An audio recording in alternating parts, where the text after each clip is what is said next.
Hey everyone, welcome to yet another episode of Finding Fandom.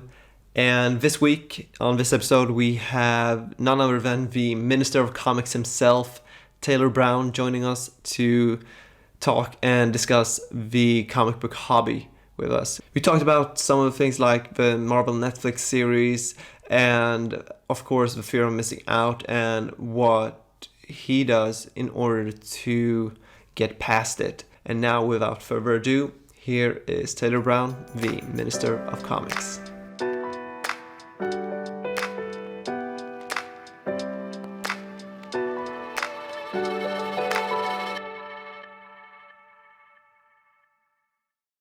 Hey everyone, what's going on? This is Joking Comic Center, and this is yet another session of Finding Fandom. And today, I have with me the Minister of Comics himself, Taylor Brown. Welcome. Hey, thank you. Thanks for having me. I've been a fan of yours, watched your videos for a long time. I think you've been on YouTube for, what's it been, like 5 to 6 years or something like that? It's more like 9 to 10 almost. Oh, wow. Now. And I mean, the first 3 or 4 years, I don't think anybody should have noticed me anyways, because I don't think I brought the best stuff out there. So 5 to 6, that's where it started good for me. So thank you. Yeah, well, I started collecting in 2014. So I think I started watching your channel around 2016 or so. So I guess that makes sense for me why I thought you were only that absolutely old. There you go. So I, of course, have seen you on another YouTube channel called Omnidog's Vault, featuring with Jess Bragg, and you two have your own live show where you discuss different detective comic books, Batman books, also other topics. Please elaborate. Yeah, so Jess and I do 2 shows together. We do one live show, which is Batter Days in the Batcave, which started out over 2 years ago, mainly talking about Batman, and now we rarely talk about Batman. We just talk about whatever we want. We do a lot of tangents. We let the chat kind of control the show a lot. We do a lot of different topics. And we also do a smaller show called Crime Corner where we review different crime comics. We found that people tend to watch the videos when it's more of a topic and less when there's a review. Whenever we start doing a review or the topic during a live show, the number of viewers drops and then kicks back up and we get into tangents. So that's always interesting. But I love that about that show, and that the tangents has become like a meme of itself and it has its own life. And I can tell you, I enjoy the tangents as well, actually more than the actual subject.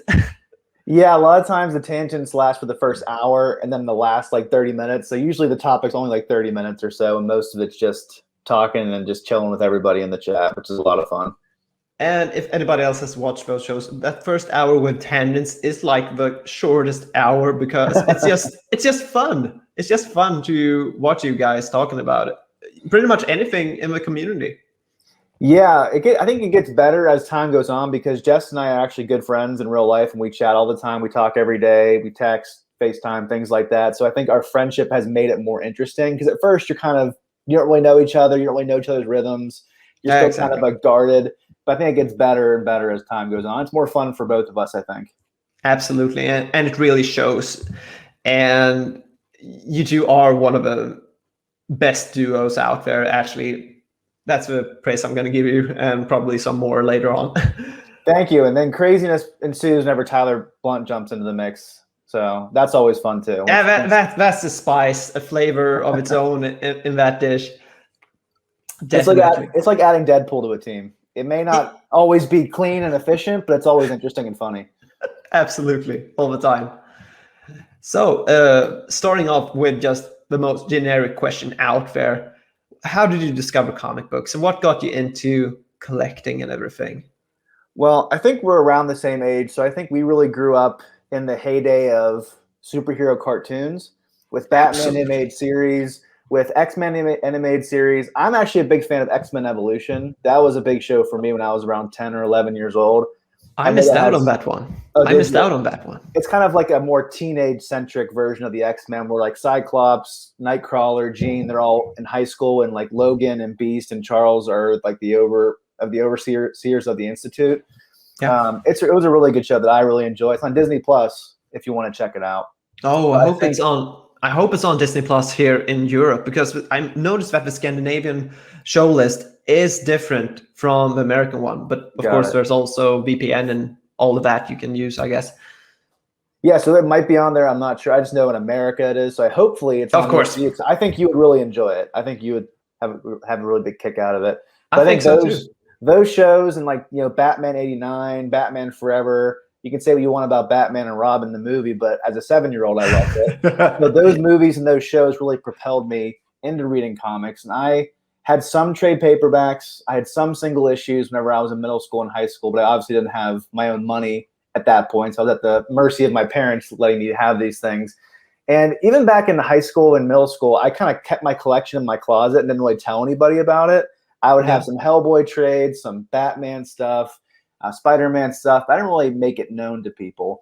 And like most collectors, whenever I went to college, I didn't read comics for like 4 years. I didn't even think about comics. I still saw all the Marvel movies. I still really enjoyed that. But after I got married, actually, I heard about Scott Snyder's Batman, The Court of Owls, and I heard it was really good. So I ordered it off Amazon, and it's just been a steady upward trend of buying more and more and more stuff as the years go on. I remember getting his Batman and then getting into American Vampire.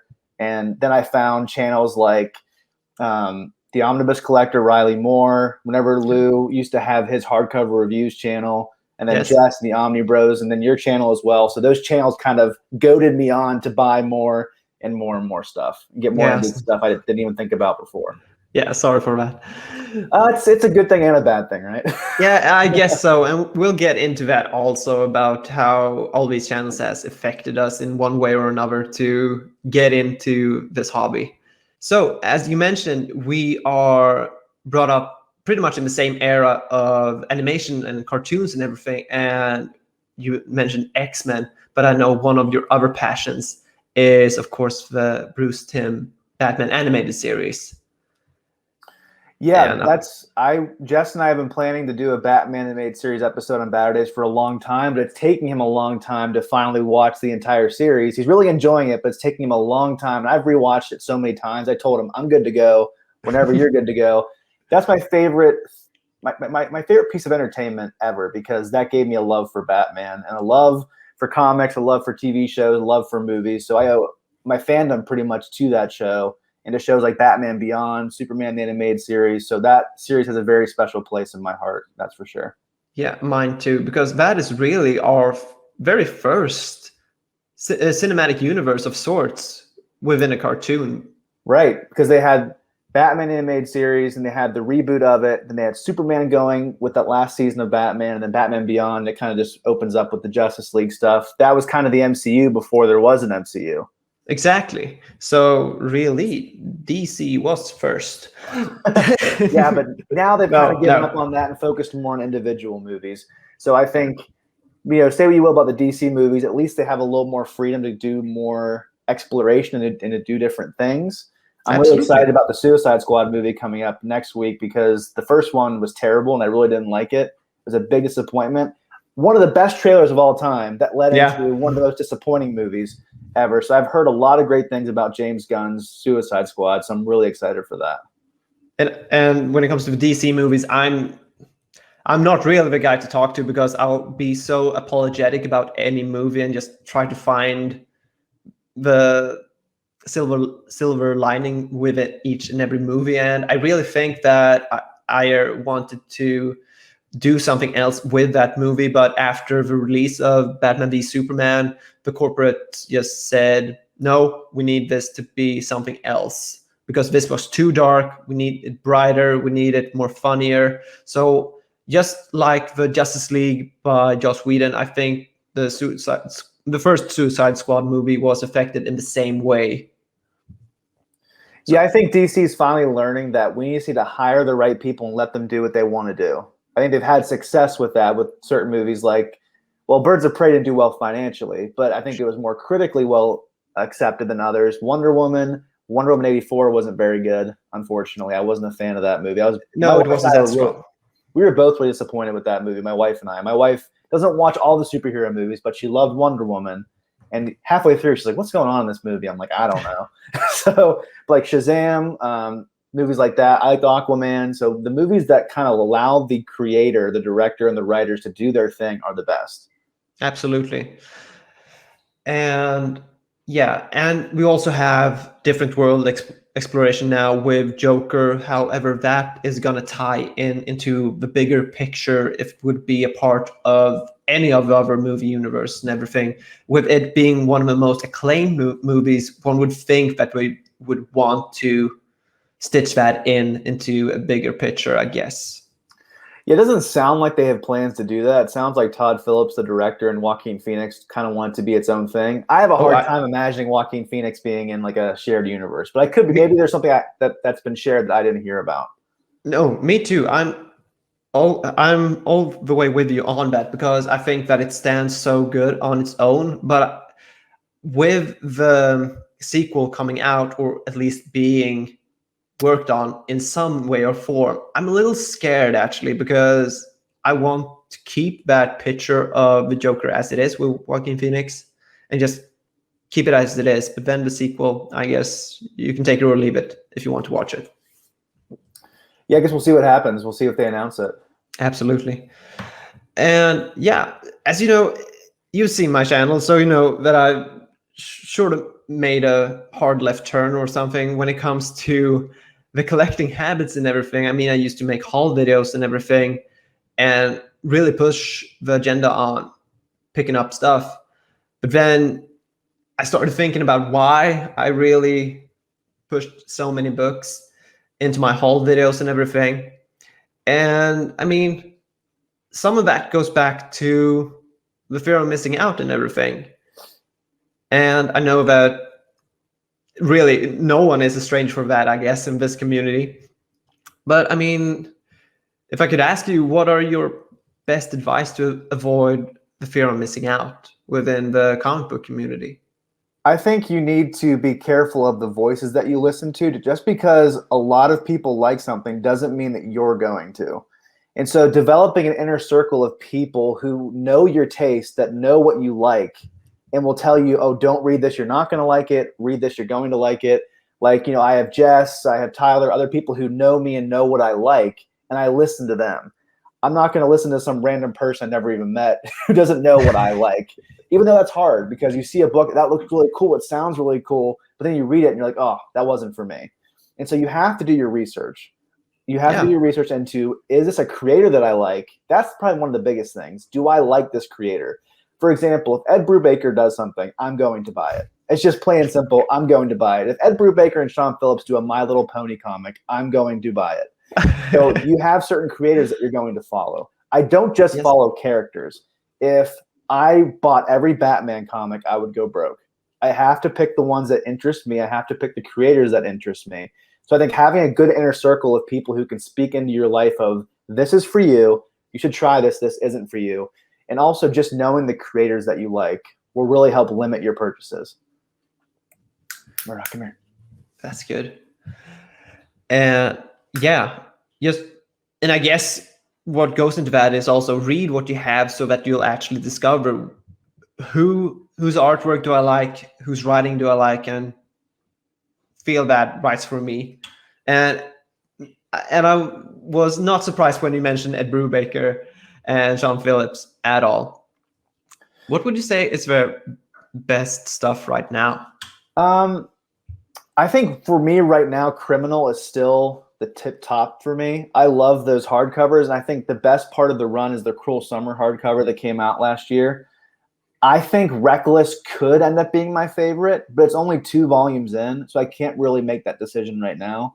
But I would say right now for me, it's Criminal and then Reckless, because I love PI stories, private investigator stories, which is what Reckless is.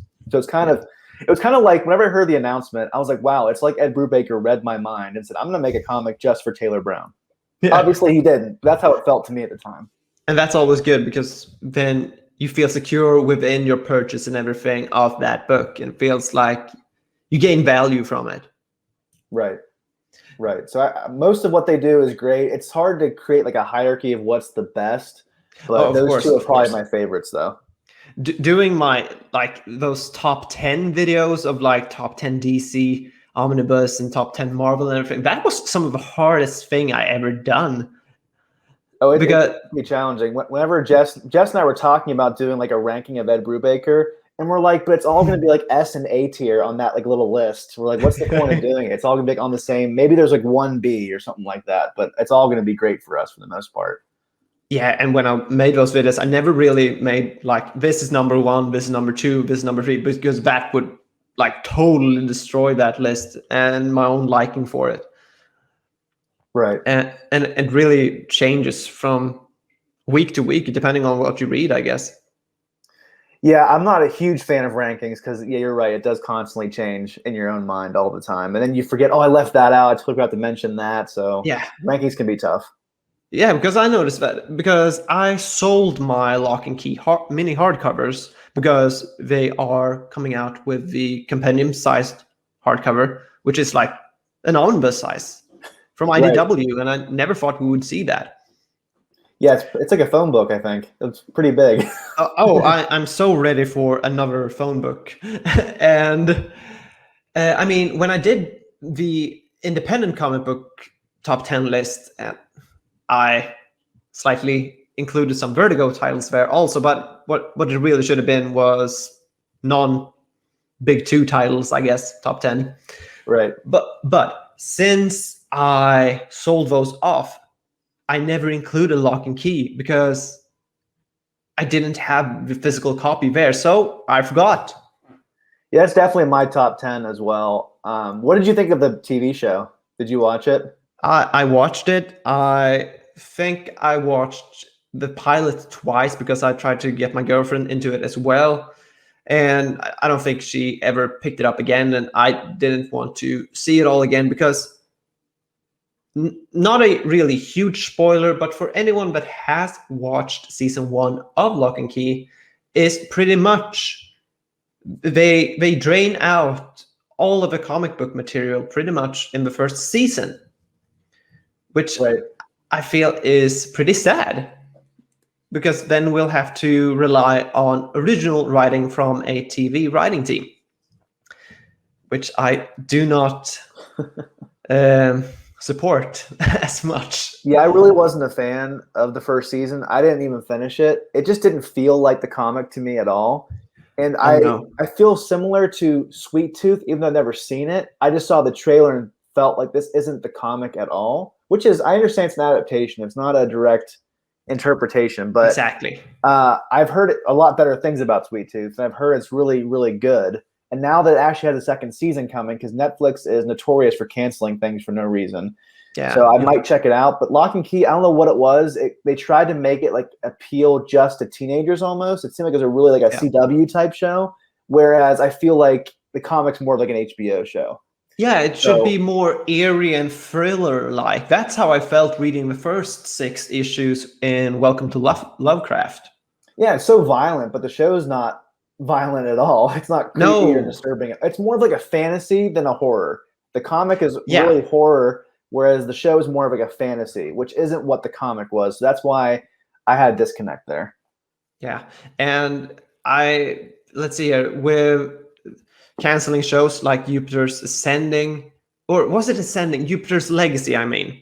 Yeah, that was canceled after 1 season, and it did fantastic. Maybe not critically, but it did fantastic viewer-wise. Yeah. And so sometimes Netflix will cancel things that don't really make sense. And the weird part about that is they canceled Jupiter's Legacy, but they're doing a spin-off show about the villains. That doesn't make any sense to me at all. No. It really doesn't. So I think that was a decision that Mark Miller had a hand in. So I don't really understand why they did that. I know it was really popular for the week or two. It was, that's when it first came out. But Netflix does a lot of things that don't really make a lot of sense. They cancel a lot of really good shows after 2 or 3 seasons. So I'm not trying to give up hope for Sweet Tooth that it'll keep continuing. Just because it gets a second season doesn't mean we'll get a third or a fourth. It just means we get a second season and it might just get canceled from there. You have no idea. It's almost like you don't dare start watching a show until it's finished and complete. Yeah, it's like what happened with the Marvel universe at Netflix. It just all of a sudden they all just started dying and it started getting canceled. Like Daredevil season 3, I'm still gutted that show was canceled Yeah, because I me love too. that show. The other ones, I like The Punisher a lot. Jessica Jones started really getting weak in the 3rd season. Luke Cage really fell off after the 7th episode after a certain death of a villain, Yeah. and it just kind of floundered. And Iron Fist was never good. So No. Daredevil was by far the best, and I like The Punisher, but I wish Daredevil would come back. Yeah, I just want in Spider-Man, whenever Courtney Cox shows up as Matthew Murdock, whenever, wherever, in what situation, I just want him to. I told Tyler this, that I want him to look straight into the camera, break the fourth wall, and look into the camera with his dead blind eyes, and say, "Season 4 of Daredevil coming soon." Yeah, just break the fourth wall and jump back, That's or all have I have want like out of that. or having Deadpool come on the camera and just put his arm around him and just be like, "Hey, let's take a quick minute to talk about season 4." That'd be pretty awesome. Yeah. That'd be pretty Oh my great. god. It would. It really would. Maybe in the Multiverse of Madness, the Doctor Strange sequel, they could pull it off. I could imagine Deadpool showing up in that just randomly. Yeah, it's hard for me to imagine what Deadpool is going to be like in the MCU. They're promising a hard R-rated movie, but I have a hard time imagining that. Yeah. Imagine all the compilation that will be made when Deadpool eventually replaces Stan Lee as the cameo figure. If they would go that route. They could. That's a potential. Yeah. And let's see here. All the Netflix shows. Of course, Daredevil, and I like Punisher as well. I think that's the second strongest show. And I completely agree with you on Jessica Jones and what you said about Iron Fist. I let's see here. Luke Cage. I mean, Luke Cage and Iron Fist are the ones that are getting hard reboots. I mean, they are going to be replaced at one point in the MCU, I guess. Yeah, I'm not sure. I mean, I think his name is Finn Jones. Was he the one who played Iron Fist? He was so woefully miscast as Iron Fist. It was painful. Whereas Mike Coulter was fantastic as Luke Cage. He was Luke Cage. I can't imagine anybody else being Luke Cage. No, he made a great job. Finn Jones, he was just, I didn't believe him as the master of martial arts, as the Iron Fist. I believe that Charlie Cox could beat somebody up. I believe that Mike Coulter was Luke Cage. I couldn't believe that Finn Jones could beat up a 5-year-old. I didn't believe it. I just didn't buy it. Whenever you'd hit people and they'd fly back, I'm like, that wouldn't happen if he punched somebody. So that was a little bit hard for me to believe. And that first season was painful. I heard the second season was better, but I didn't really want to watch it. It actually was a bit better. And the sad thing is that it ends on a cliffhanger as well. So I bet it does. The good thing is that Daredevil and Punisher ended on a good note. Absolutely. And so they at least ended on a way that it wasn't like there was kind of a cliffhanger with Bullseye at the end of season 3. But besides that, Matt Murdock's journey was fittingly ended. And Frank Castle fully becomes the Punisher at the end of season 2. A great final image with him unloading on a bunch of criminals with his guns. So I think those two ended well, even though I would like to see more. Because John Bernthal, again, speaking to Mike Coulter as Luke Cage, John Bernthal is the Punisher for me. He's by far the best. Mine too. He was able to actually give him some humanity, which most actors haven't been able to do. Yeah, that second to final scene in season 2 with them saying goodbye is one of the best scenes, in my opinion. I think one of my favorite scenes in Daredevil is Daredevil and Punisher in the graveyard in episode 4 talking about the Punisher's daughter. Yeah. And him just like crying about it. That was a fantastic moment. And you kind of really do feel for him. Because in the comics, you don't often get the opportunity to feel for him.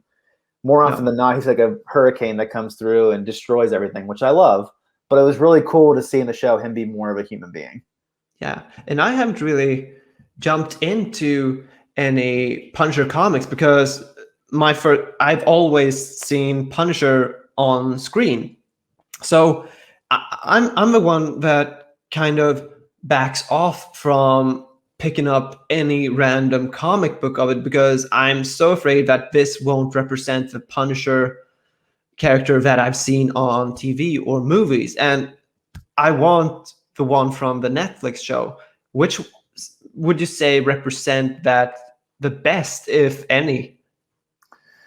Well, my favorite by far is Punisher Max by Jason Aaron. I also like the Punisher Max series by Garth Ennis, but my favorite is it's not the mini series, but the 20 or so issues that he did with Steve Dillon. That was fantastic. But again, it's more of a guarded and shut off Frank Castle who's not Yeah. very emotional. And you really discover a lot about who he is and how he became the Punisher, which I really enjoy. But if you're looking for more of like an emotional, not as intense Frank Castle, I would say the best is Greg Rucka's run. Okay. But the hard thing is you can't really collect it right now. Okay. I would read it on Marvel Unlimited if you have it.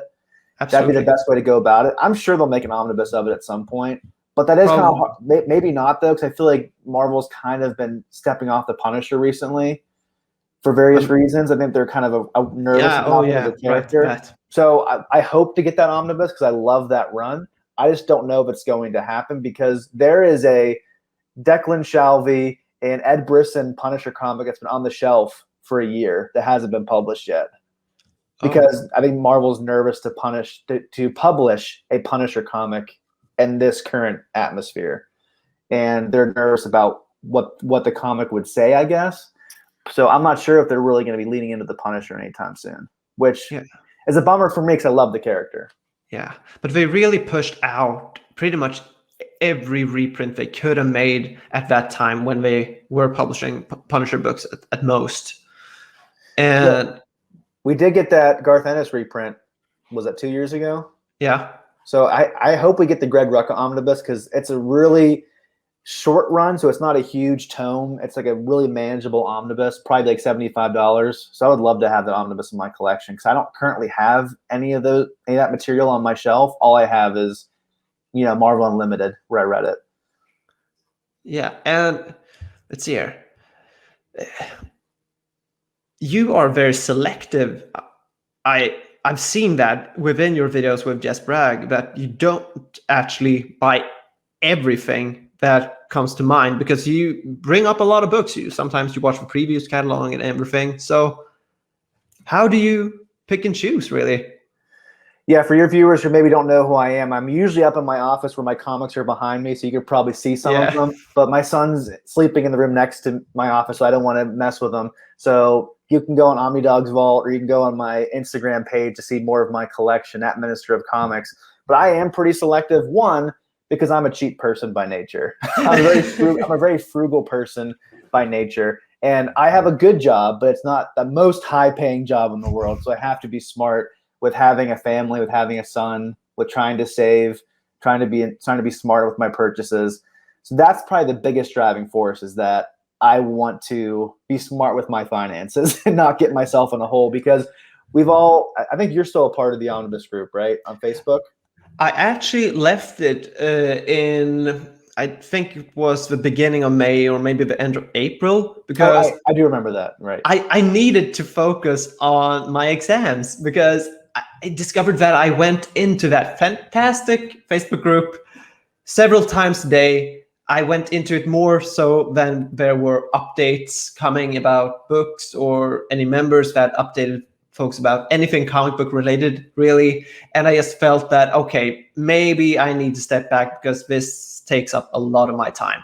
But it's a fine group. It's nothing wrong with it. It's my addiction to Facebook only.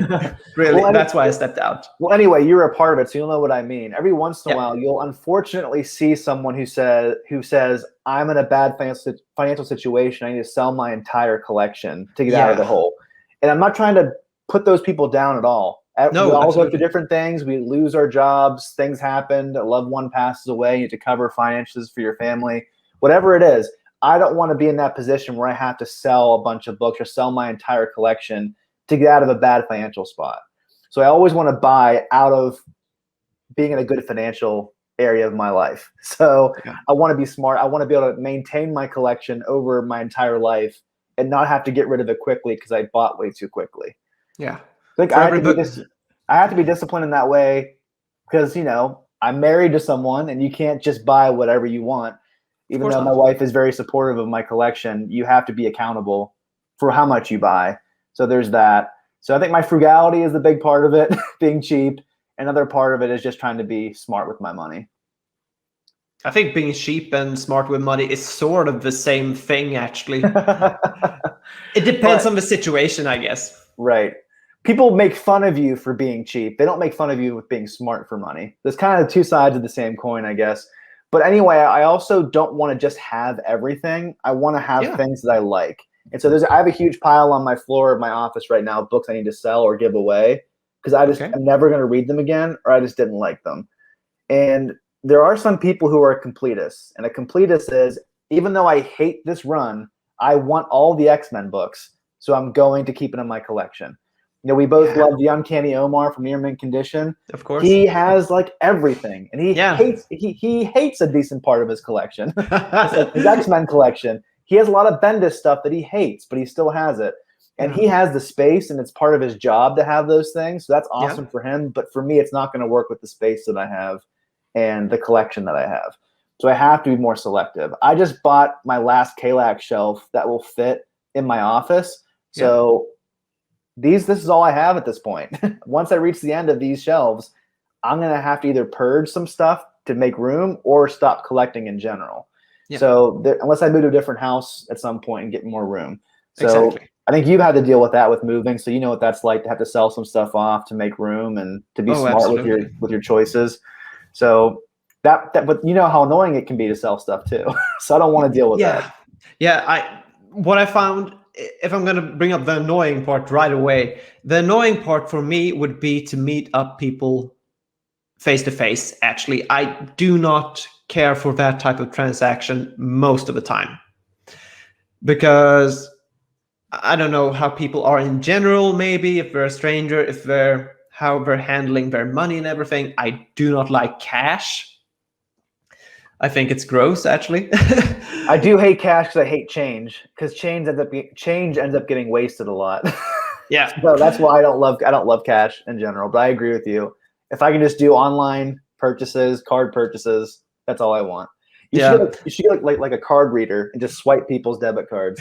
That's pretty much it. Yeah, you can just stand by the door. The things will be there in the box. Just swipe your card, take your things, go. Yeah, slide your check under the door. My books will be out there. That's all I wanted. Yeah, but trying to sell books face to face during this past year is also probably challenging.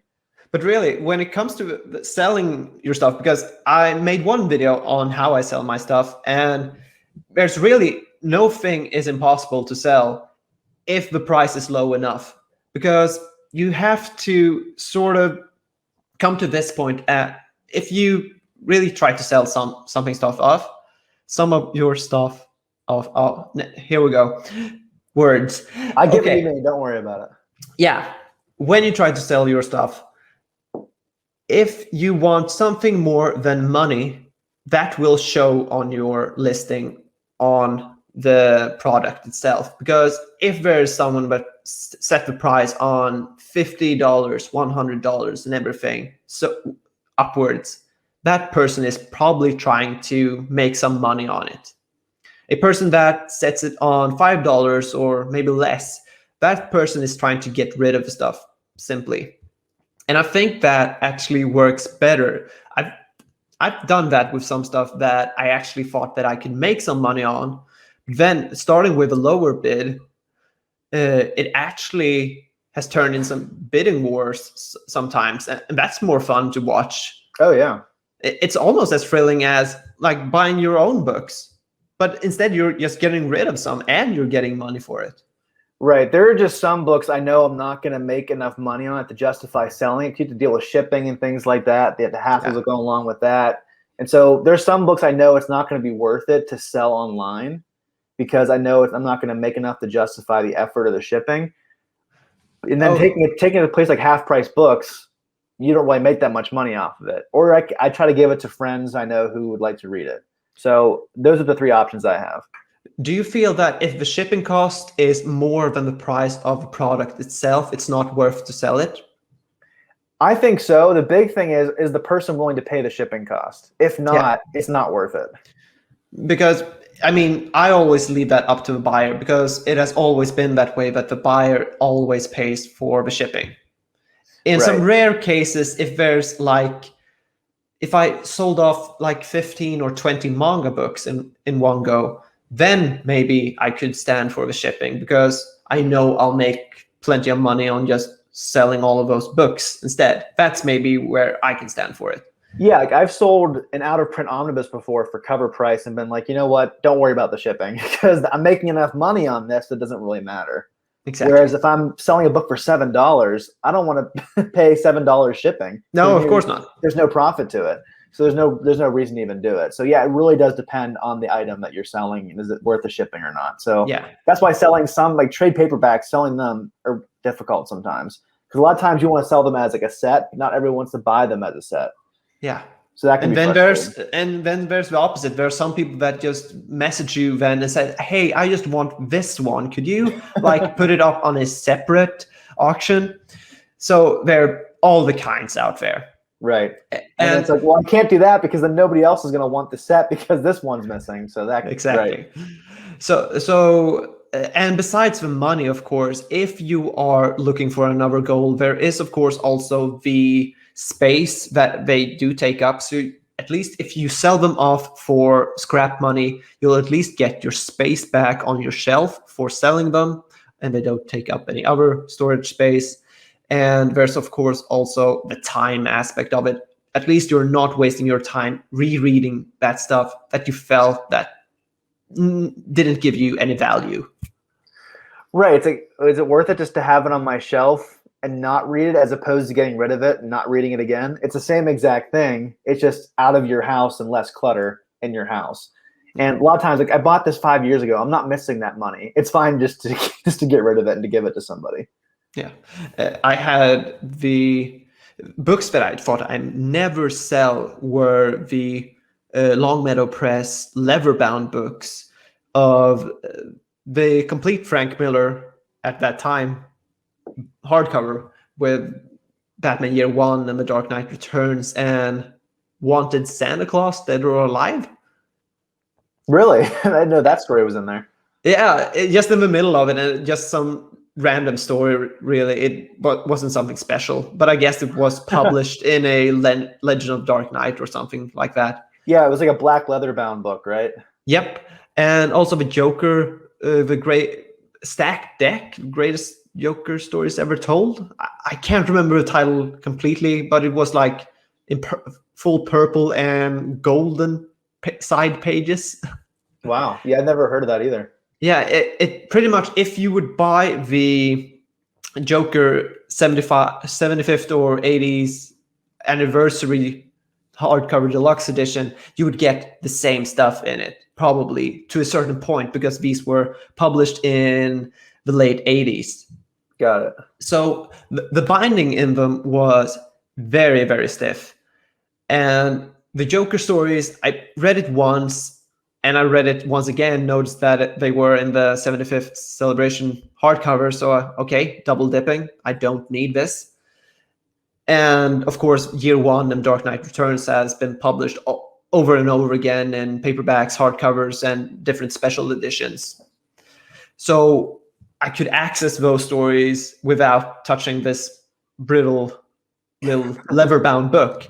So showing that book in my graphic novel collection for 4 or 5 years straight, I mean, and not reading it since the first time, I felt that, okay, so I'm not reading this, and everybody that watches this and want that book, they can't read it either because it just stands there. So it doesn't really serve a purpose. And that was my conclusion to, okay, I'll sell this one. Yeah, you seem pretty good at being able to let things go. It's been pretty impressive seeing you be like, yeah, I can get rid of this, because that can be hard for a lot of people. Yeah, and I mean, I just want to show up as an example on my thought process and everything, on why and how I can get rid of it. Because I think another member of the community said that if you sell off your most precious book, the rest will be easy. But I don't think you'll have to sell off your most precious book in your collection for it to make it easier on anything else. Yeah, I think one way that's kind of helped me to cull certain things, to purge certain things, or to be more selective is thinking, well, do I want to give this to my son someday? Is this something I want to pass on to my children someday as this is what represents my love of comics? And there are just some things where it's like, that was fine, but I don't need to have it. I don't need to give it to my son someday. Do you know what I mean? It's like there's some books in my collection where it's like, that was good enough, but I don't really love it. So why can't I get rid of that? But there's some books where I'll never get rid of because of the emotional attachment to them, and I love them. I'll keep rereading them. If I'm not going to reread something, if I close a book and think I'd be okay to never read that again, I need to get rid of it somehow.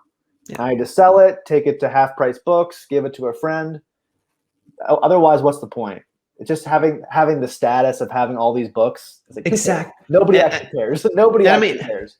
Look at us. I mean, the people that are watching this video, look at us. We have no books in the background. That usually is the standard for this type of show and channel and everything.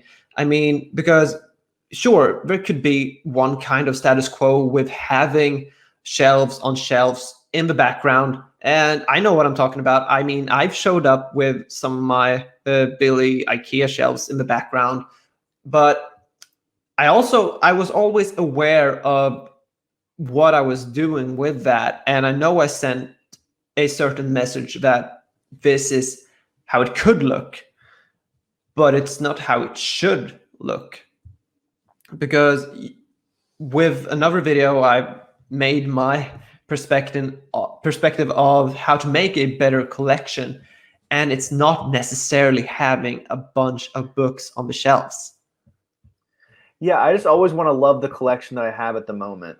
I remember I looked back at a picture I put on the group back in 2016 of my collection. Back then I only had one Kalak shelf. Now I have like 5. And like you can like laugh at it and be like, oh man, I had nothing. But it's like I loved my collection back then. I thought it was great.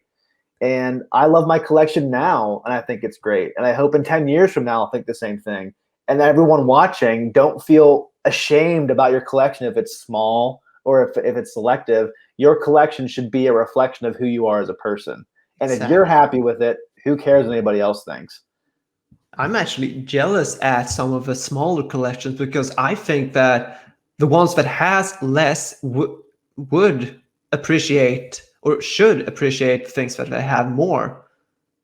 Yeah, Jess and I did a video several months ago it was called How to Curate Your Collection. And we're trying to view our collection as a curation. Like we're trying to have it be something that reflects us and is special to us.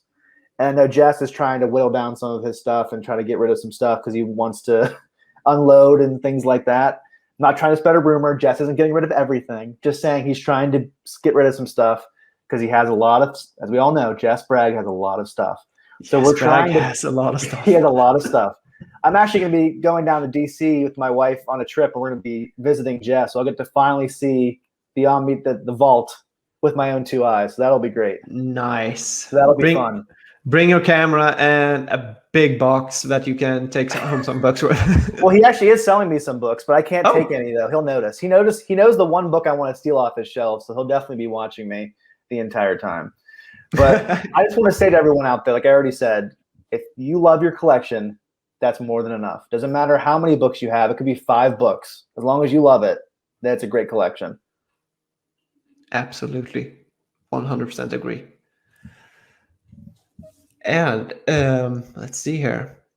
One of the main questions actually for this segment with finding fandom and everything, because I wanted to, of course, every interview sort of has an agenda. And as we've been talking here, I mean, it's more than just comic books. I mean, it's the appreciation of them as well. So there's no magic number out there. But also with the comic book community and everything, what makes you a comic book fan? Oh, see there, I added an extra O. So comic book fan. Me personally or anyone in general? You personally, for this interview's sake. I think if you like comic books, you're a comic book fan. Doesn't matter if you even own one. I read some books digitally on Hoopla. I don't know if you probably don't have, I know you don't have Hoopla and where you're from. Yeah, but I've heard of it, so I know of it. It's a really cool system through America where you can rent comics digitally through your library. And so you get a certain amount of rentals every single month. So if you just read on Hoopla, if you just read on Marvel Unlimited, if you just read on Comixology, I'm not advocating pirating comics because that destroys the industry. But no one does, if you read and love comics, you're a comic book fan. And I think we all can be frustrated by people who try to gatekeep the community and be like, well, you're not a true comic book fan unless you've read this, unless you have this in your collection. It doesn't matter. It doesn't matter what you have. Like, there isn't like a grading system of who's the best fan. Nobody cares. This should all just be about bringing you joy and bringing you happiness. If it doesn't, what's the point? Nobody cares at the end of the day how many books you have. Nobody cares at the end of the day how much knowledge you have. All that matters is, do I enjoy this? Because otherwise, it's a big waste of time. Very well said. And this is sort of the same question, I think. Yeah, but I asked this to you when you were. You asked us a couple months ago, I think, on Omni Dog's Vault. And I think Jess and I actually were able to answer each other's answers for each. We couldn't figure out our own answers, but we both spoke to each other. And I said for Jess just wants to have fun. That's his biggest thing. And I think for me, I think comics can do two things if they're done well. Any entertainment can do these two things if done well. They can provide a sense of escape from reality, but also give you a deeper understanding of your reality. They can help you get away from your problems for a little bit, but also understand more of what it means to be a human, understand about what life's all about. The best entertainment is escapist, but it's also impactful and it's helpful. It tells you something true about humanity. It tells you something true about the world that we live in. And my favorite things do both at the same exact time. So those are the things I want to read. Excellent answer. And I know that you have other hobbies as well. I collect action figures thanks to Jess and Tyler. Yeah. To Omni Dog's Vault and to Super Squad D. They both super baited me into getting figures. Again, they have a lot more figures than I do. They both have more comics than I do too. Tyler has like 1,000. Jess has a lot. But I have like 28 figures right now, which I'm really happy with. And again, it's similar to my comic book collecting. I'm just going to buy the figures that make me happy and that I really want. Like, I know there's a lot of action figure collectors out there.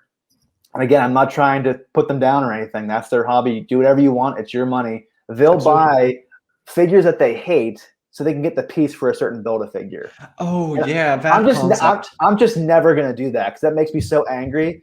As a frugal cheapskate, I'm just like, how dare they make me buy these things to get this piece? So I won't buy a figure that I dislike just for a Build-A-Figure piece. That's just my own personal thing. If anyone out there, if you do that, that's awesome for you. Great for you. Sometimes you can sell off the figure for a decent amount of money at some point. So you can actually end up flipping it and making money off of it. So that's cool. But I'm never going to buy a figure that I don't like. It's always going to have to be a character that I love and a design that I really like. But there has never been a Build-A-Figure that you've like hunted the pieces for on eBay or something like that. Not yet. But also the good thing is that this makes Jess and Tyler mad sometimes, but they're starting to re-release certain Build-A-Figures in their own little pack. Oh. And they're mad because like, I spent all that money on those figures I didn't like. But for me, I'm like, oh, that'd be awesome because I want that figure, but I don't want to get all the pieces for that. Like, for example, Tyler and I were watching the Hasbro Pulse Fan First Wednesday where they were talking about the next waves coming out. And the next wave is the What If wave. Do you know about the What If show on Disney Plus that's coming out? Yes. It's an animated show. So all the figures are based off of that. I only want one of the figures. But which one? I want the Doctor Strange that they have because there's no good Doctor Strange that's cheap right now. Okay. I didn't really care about the other ones, but the Build-A-Figure is the Watcher. And it's like super tall. It's really cool. I think it'd be cool to have above my collection, like he's watching the Marvel display. But I'm not going to buy all of their figures just to complete the Watcher. I could see myself getting all the pieces. But again, that can end up costing more than the wave itself. So I'm probably never going to get it. I'm probably never going to get it unless they release it in a year or two in its own pack. So action figure collecting is in some ways even more frustrating at times than comic collecting. Because as you know, over the past year, comic collecting got really intense and it got really frustrating. Now it's better. But last year in 2020, it was not fun being a collected editions person. No. It was not fun. But as you said, to sometimes say yes, you have to say no to other things. That's true. Yes. If I'm gonna buy this, that means I can't buy this. Right. It's true. So Because I have to use my collecting for action figures and comics comes from the same amount of money from my budget.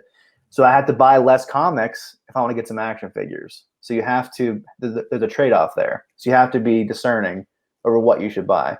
At least for me. No, but I totally agree with you because there's so much out there, so much content and so much to read, so much to watch, so much to take action figure photos of that. Right. Yeah. I mean, you have to be selective of it. And I mean, if you are selective of it, I think you'll get more out of it because otherwise it'll just, the tension and everything will spread out. And at some point, there's no money or time for anything of it. Right. You really do have to just, again, we keep coming back to it, but just going to, is this something that will bring me joy or happiness? And if the answer is no, what's the point of doing it? Yeah. There's no point in buying that figure, buying that book, buying that vinyl, whatever it is, just because you think you have to. Yeah. So I think this will be the last question, the most simple asked question this evening. Where can people find you, Taylor? Well, they can find me on Instagram at Minister of Comics, where I post my hauls. I post a bunch of reviews. I do some action figure photography on the side with the action figures I do have. That's a lot of fun. You can also find me on Omnidog's Vault, where we do Bad Days in the Batcave and Crime Corner. Excellent. And of course, links to all of those sites will be down below. So I want to thank you for joining me for this quick interview, and I hope we'll do this again sometime, actually, because I very much enjoyed talking with you. Yeah, so we plan to have you on Omnidog's Vault very soon, so that should be a lot of fun. Yes, it will. And yes, thank you everyone for watching. I hope you liked and enjoyed this, and we will see you in another video. So have a great one, everybody. Bye-bye.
We talked about things like the Marvel Netflix series and FOMO, of course, and what got Taylor into the comic book hobby. So I hope you will enjoy this pre-recorded interview with Taylor. I know I did, and I would like to do this again within some time. And we will actually be featured together on Omnidog's Vault, where he is featured mostly on their live stream sessions. So I hope you will enjoy this one, and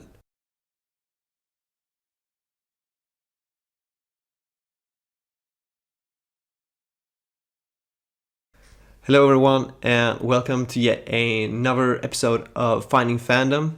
And in this episode today, we have none other than the Minister of Comics himself, Taylor Brown, with me, discussing the comic book hobby, and we get into discussions about like the FOMO, of course, and also Netflix series and what got us into comic book collecting.